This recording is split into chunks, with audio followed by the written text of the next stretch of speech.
قربانی آ رہی ہے، آؤ ذبح کریں وہ لہجے جن میں تلخیاں جنم لیتی ہیں، جن میں سختیاں جنم لیتی ہیں، جن میں نفرتیں کدورتیں جنم لیتی ہیں۔ میں آپ سے پوچھنا چاہتا ہوں کہ 10 ذی الحج کو آپ کس چیز کی قربانی دے رہے ہیں؟ اللہ تعالیٰ نے تو حضرت ابراہیم علیہ السلام کو آزمائش میں ڈالنے کے لیے، آزمانے کے لیے ایک بہت بڑے امتحان میں ڈالا کہ آپ اپنے بیٹے کی قربانی دیں۔ ایک بہت بڑے امتحان میں ڈالا، بہت بڑی آزمائش میں ڈالا کہ آپ کا جو اکلوتا بیٹا ہے نا، جس سے آپ بے پناہ محبت کرتے ہیں، جس سے آپ اپنی جان سے بھی بڑھ کے محبت کرتے ہیں، اس بیٹے کو ہمارے نام پہ قربان کر دو۔ ایک بہت بڑی آزمائش میں ڈالا، اس لیے کہ دیکھوں تو صحیح کہ کہیں بیٹے کی محبت میں رب کی محبت پر غالب تو نہیں آ گئی۔ پھر حضرت ابراہیم علیہ السلام اس آزمائش پر پورا کیسے اترے؟ اس امتحان میں کامیاب کیسے ہوئے؟ آپ نے رب کی رضا پر چھرا پکڑا، وہ بیٹا جس سے آپ بے پناہ محبت کرتے ہیں، جس سے آپ بے پناہ پیار کرتے ہیں، اس اکلوتے بیٹے کو، 13 سالہ بیٹے کو زمین پر لٹایا اللہ کی رضا کے لیے، اپنی رضا کو اپنے رب کی رضا پہ قربان کرنے کے لیے اکلوتے بیٹے کو زمین پر لٹایا، چھرا پکڑا، بیٹے کی گردن پر پھیر دیا، بیٹے کی گردن پر پھیر کے قیامت تک کے آنے والے ماں باپ کو سبق دیا، والدین کو سبق دیا کہ جب اللہ کا حکم آ جائے تو اللہ کے حکم کے آگے اپنا مال کیا، دولت کیا، پیسہ کیا، سرمایہ کیا، یہاں تک کہ اپنی اولاد کو بھی اللہ کے نام پہ قربان کر دینا۔ اللہ تعالیٰ دیکھنا چاہتا تھا کہ کہیں بیٹے کی محبت میں رب کی محبت پر غالب تو نہیں آ گئی۔ پھر حضرت ابراہیم علیہ السلام نے بیٹے کی گردن پہ چھرا رکھ کے یہ ثابت کیا، یہ دکھایا کہ اس دل میں محبت ہے تو صرف میرے اللہ کی محبت ہے، اس دل میں پیار ہے تو صرف اللہ کا پیار ہے۔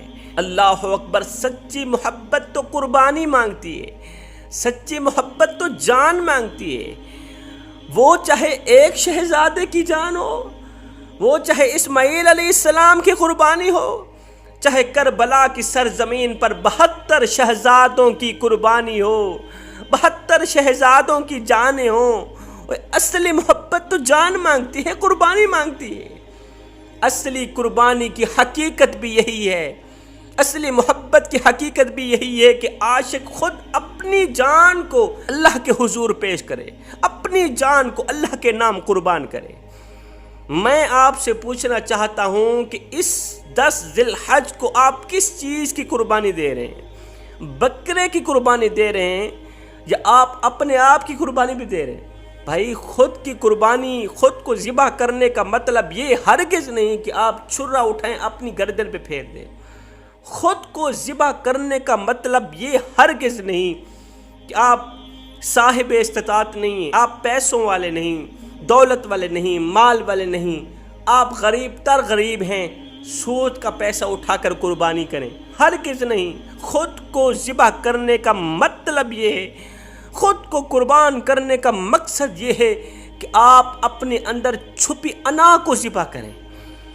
جانور ذبح کرنے کے ساتھ ساتھ آپ اپنے اندر تکبر کو ذبح کریں، اپنے اندر چھپی میں کو ذبح کریں۔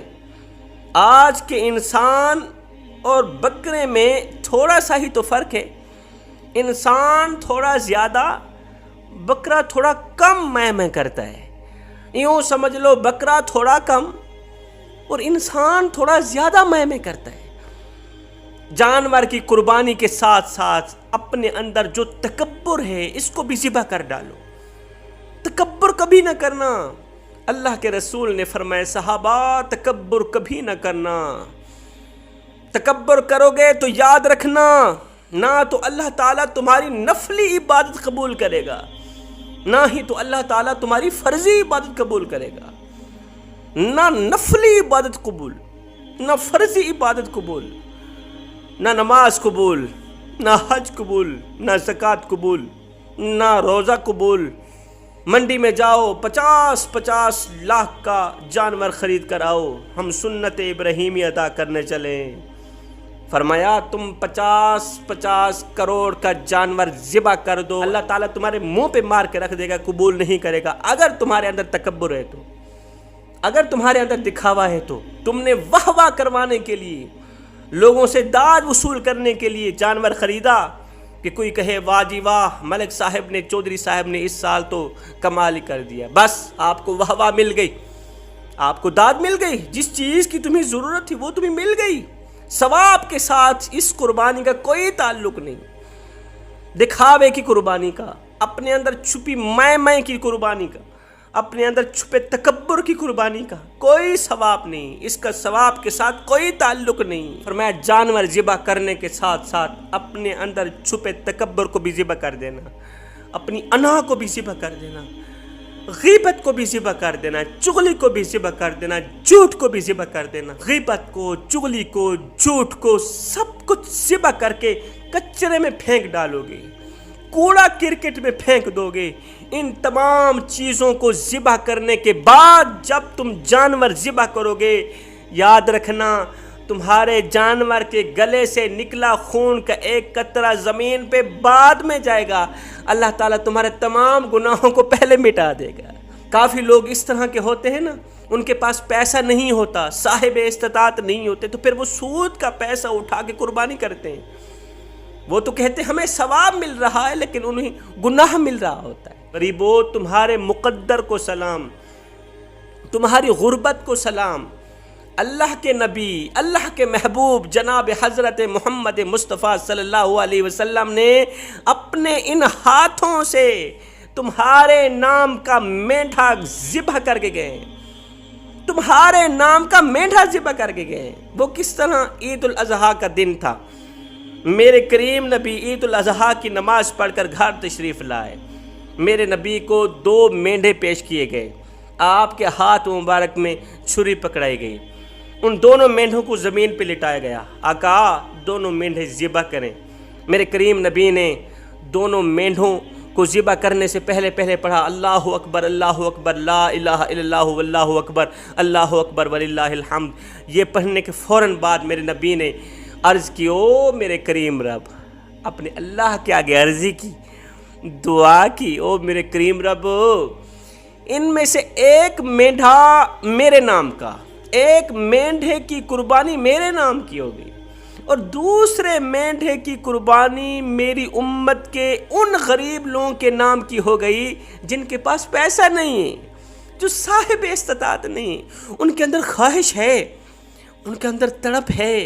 اللہ تو ہمیں پیسہ دیتا، مال دیتا، ہم بھی تیری راہ پہ خرچ کرتے، قربان کرتے، کیا کریں ہمارے ہاتھ خالی ہیں، ہمارے پاس کچھ نہیں ہے مالک، تو ہمیں دے، ہم تیری راہ پہ دے۔ مالک ایک مینڈھے کی قربانی میرے نام کی ہو گئی، دوسرے مینڈھے کی قربانی میری امت کے ان غریبوں کے نام ہو گئی جو صاحب استطاعت نہیں، جو قربانی کرنے کی ہمت سکت نہیں رکھتے۔ او غریبوں، قربان جاؤں تمہاری غربت پہ، سلام ہو تمہارے مقدروں کو۔ اللہ کے نبی نے تمہارے نام کا مینڈھا اپنے ہاتھوں سے ذبح کیا۔